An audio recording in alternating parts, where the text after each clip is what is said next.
Good morning, students. Welcome to the 5th class of biology on the chapter How do organisms reproduce? In today's class, we are going to talk about sexual reproduction in flowering plants.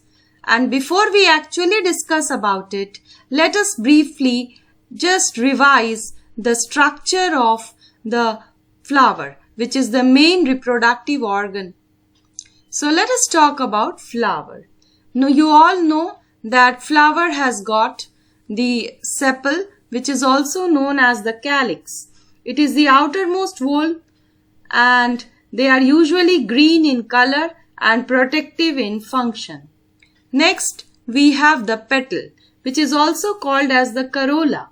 They are generally large, showy, brightly colored to attract the insects for pollination. Calyx and corolla are the non-essential parts of the flower because they are not directly involved in the process of reproduction. Next we have the androecium, or what we call as the stamens. It is the male reproductive part of the flower and each stamen consists of an anther and a filament.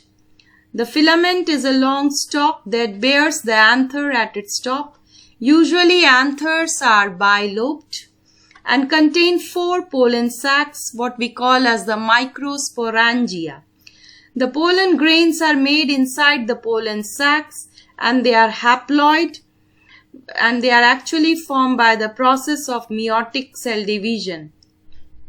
Next we have the gynoecium or the pistil. It is a collection of the carpels, the female reproductive organ.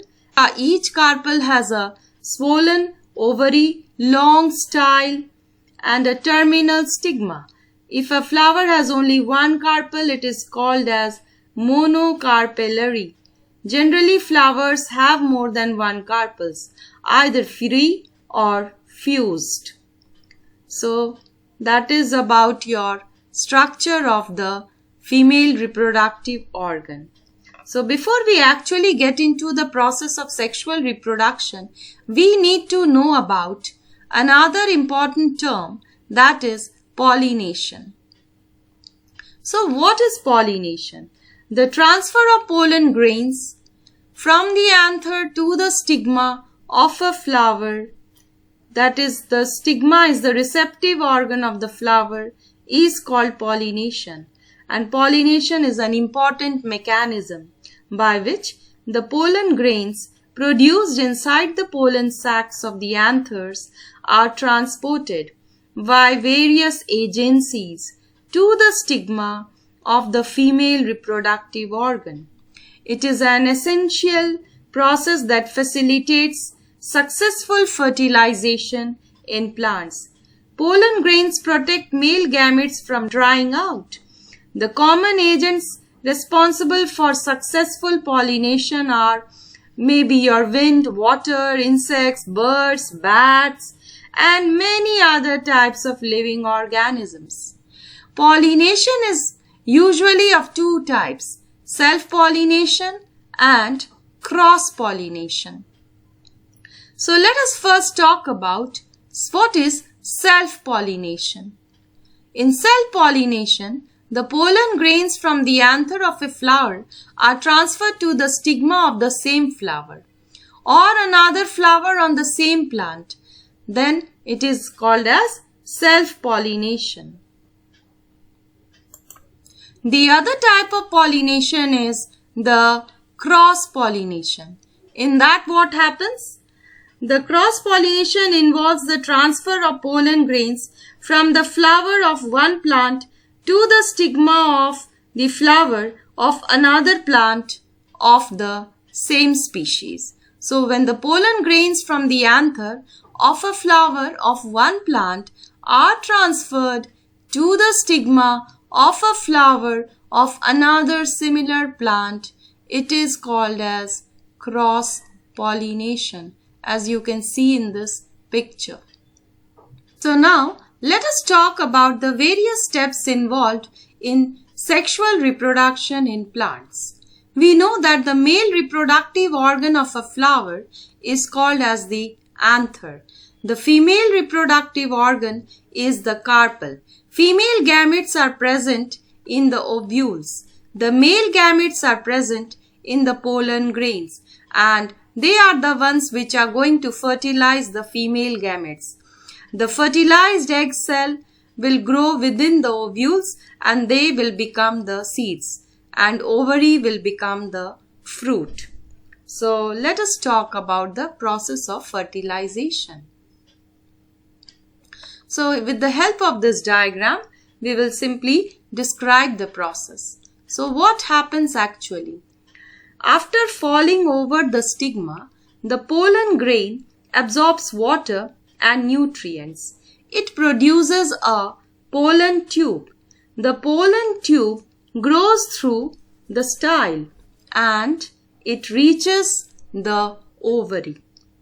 Its tip contains a tube nucleus and two male gametes or the sperm cells. The advancing pollen tube enters an ovule, generally through the micropyle, and reaches the interior of the embryo sac. Here, the tube bursts to release two of its male gametes. One male gamete fuses with the egg or the oosphere and forms the diploid zygote. The zygote later on grows into an embryo. The second male gamete fuses with the binucleate central cell that is formed of the two polar nuclei, and that is called as triple fusion. This produces the primary endosperm cell.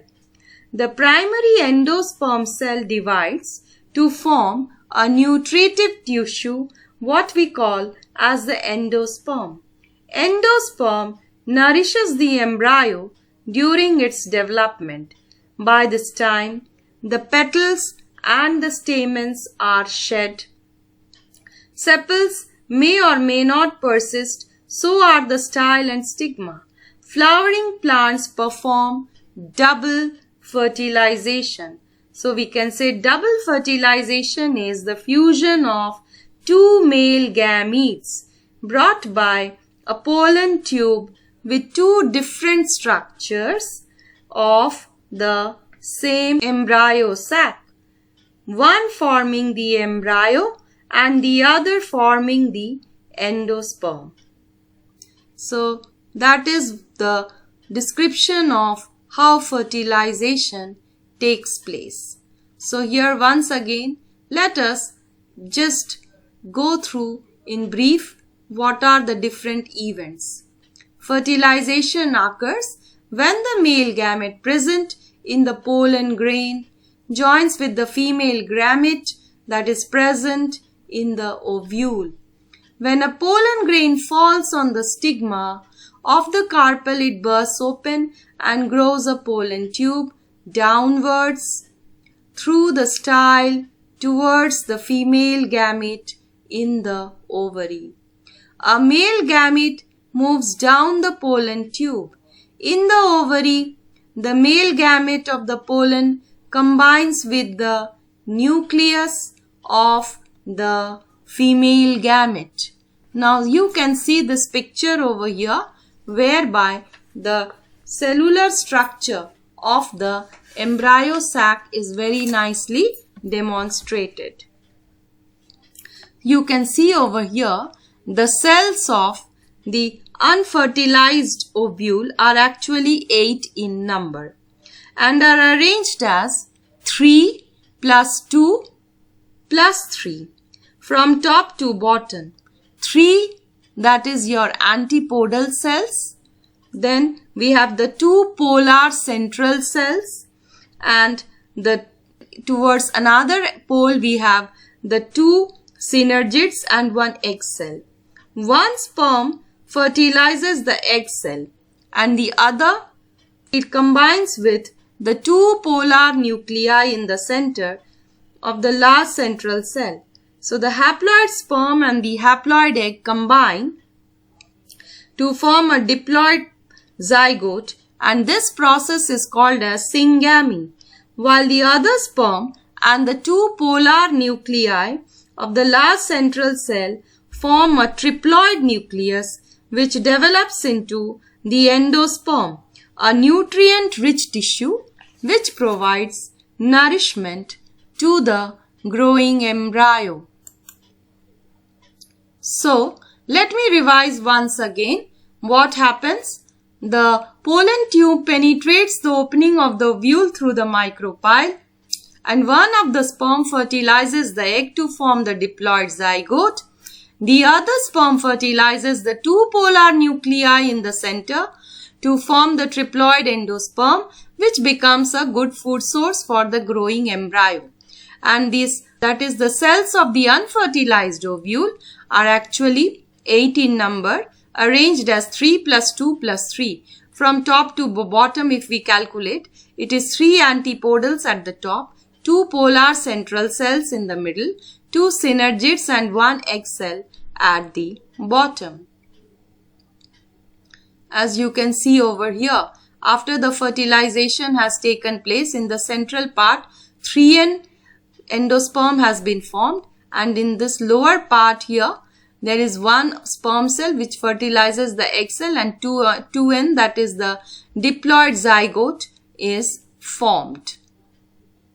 And here on this other corner, we have the antipodal cells. And in this picture, you can see the 2 sperm nuclei traveling through the pollen tube. At the one end of the pollen tube, you find the tube nucleus. Now comes how the formation of fruits and seeds happen. In a fertilized ovule, embryo grows at the expense of endosperm, while endosperm receives food from the plant. When the embryo is fully formed, food is stored either in the embryo or in the endosperm. The integument of the ovule gets transformed into tough, impermeable seed coat. This changes an ovule into seed. With the development of seeds, the ovary also grows and forms the fruit. Depending upon the nature of the covering, fruit can be of 2 types, that is your dry or it can be fleshy. Fruits help to protect the seeds inside until they mature and also help to scatter the seeds into the new habitats. Usually seeds with 1 or 2 cotyledons are formed. So seeds with 1 cotyledon, we call it as monocotyledonous seeds, for example maize. And if the seeds have 2 cotyledons, then we call it as a dicotyledonous seed, like example gram. So food is derived from the endosperm, and thus the seed is an undeveloped plant embryo, and it has stored food and having the protective coats. So when the seed gets favorable conditions, that is when it gets water, air and warmth, then it begins to grow. First it germinates and then it starts growing.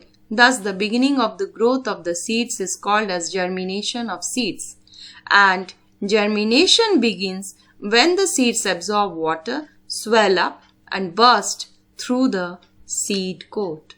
So that is all about your sexual reproduction in case of flowering plants. That's all. Thank you.